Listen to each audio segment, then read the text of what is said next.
కుంభం వారికి అంటే మీ రాశి వారికి రెండవ స్థానంలో శని ఎల్నాడు శని నడుస్తుంది అనేటువంటి ఒక భయభ్రాంతులు లేకపోతే అమ్మో ఏమవుతుంది ఏంటో దీంట్లో ఉన్నారు, ఏమీ టెన్షన్ పడక్కర్లేదు. నేను కొన్ని టిప్స్ చెప్తాను, పాటించండి సరిపోతుంది.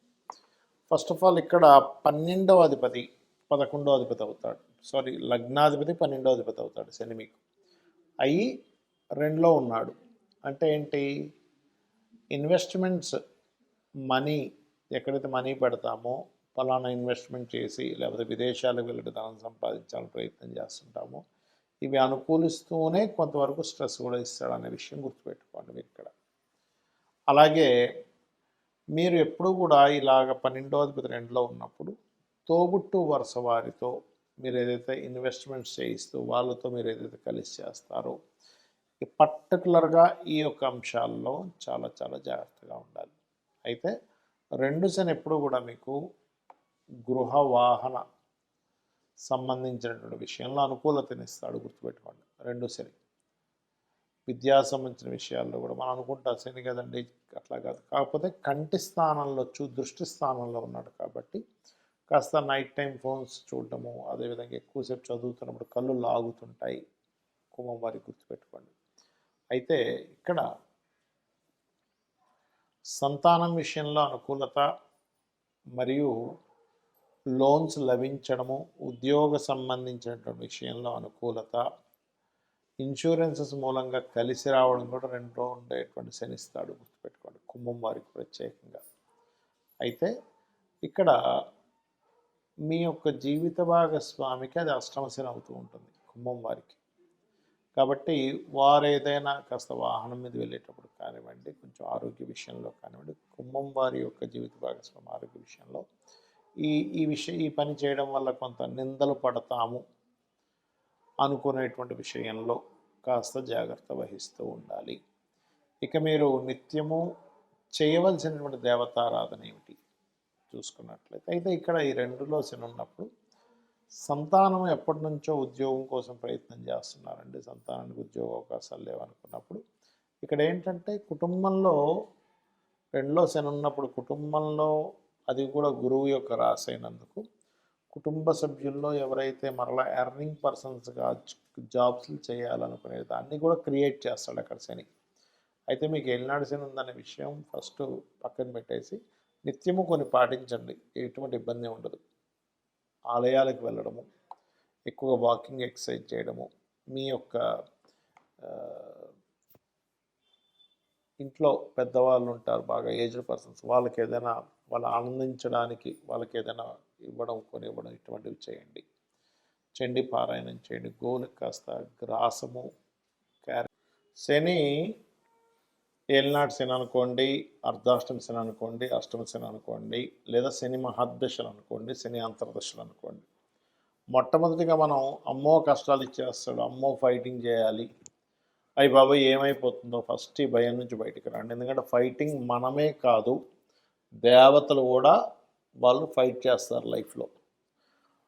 మనమందరం మొక్కేటువంటి లలిత అమ్మవారు బండాసుడితో ఫైట్ చేయలేదా, శివుడు త్రిపురాసుర సంహారం చేశాడు, గణపతి, మనం చూడండి ఏ దేవతను తీసుకోండి వాళ్ళకేమి సుఖంగా హ్యాపీగా అలా ఏం కూర్చొని లేరు. ఆంజనేయ స్వామి మనకి లంకకు 100 యోజనాల లంక ఇక్కడి నుంచి ఎగురుకుంటూ వెళ్ళి అక్కడ చాలా బీభత్సం చేసి మళ్ళీ వచ్చాడు. శ్రమ పడకుండా ఉన్నారా ఒకసారి ఆలోచించండి. మహాగణపతి ఆయన గణపతి యొక్క వృత్తాంతంలో మనం విన్నాక, అదేవిధంగా శివుడు, విష్ణు ఎన్ని అవతారాలు ఎత్తాయండి, రామావతారం, కృష్ణావతారం. ఎందుకు ఏం కష్టం, ఎందుకు నాకు ఇవన్నీ ఎందుకు అని చెప్పి దూరంగా ఉండొచ్చుగా. అంటే మన జీవితం దేవతలైనా, యక్షులైనా, గంధర్వులైనా, మనుష్యులైనా ప్రతి జీవి కూడా దేవతలతో సైతం వాళ్ళ లైఫ్లో ఒక కృషి చేసేటువంటిది, ఫైట్ చేసేటువంటిది ఉంది.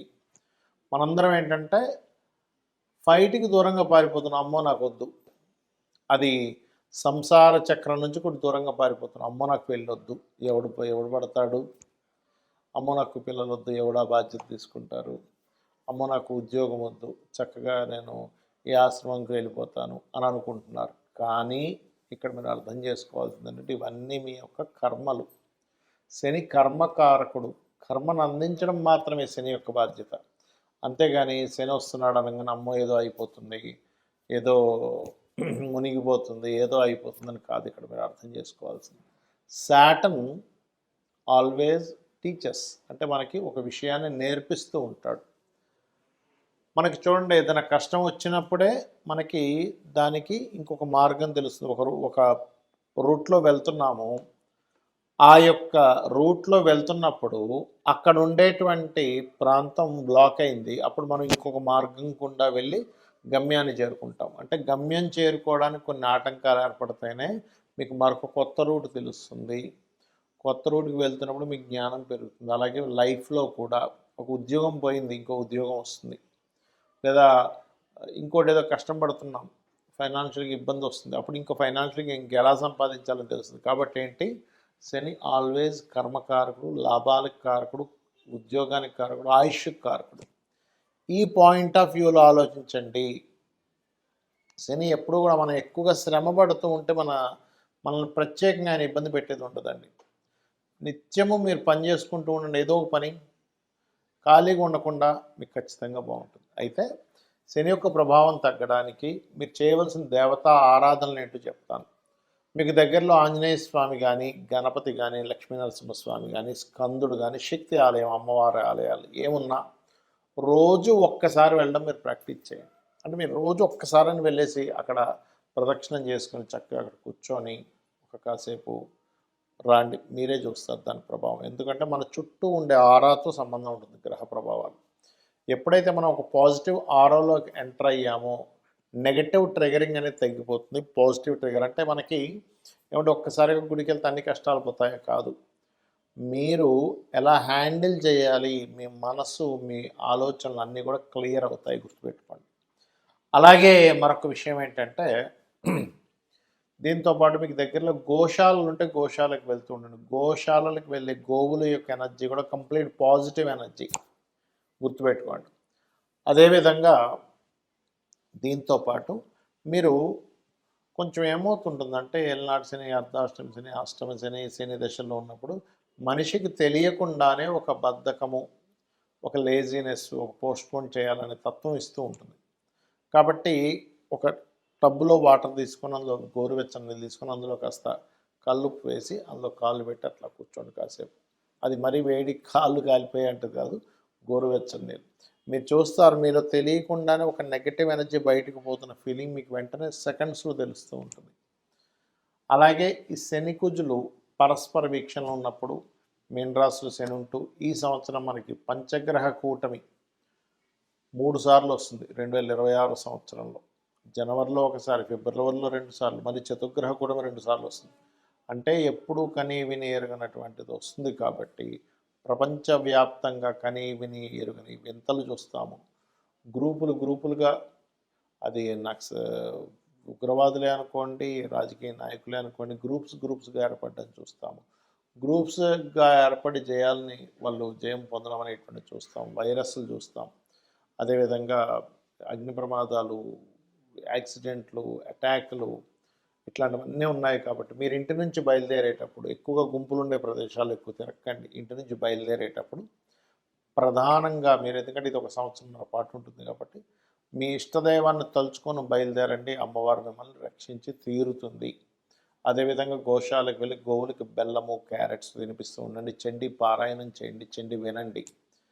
అన్ని విధాలా మీకు బాగుంటుంది. శ్రీమాత్రే నమః.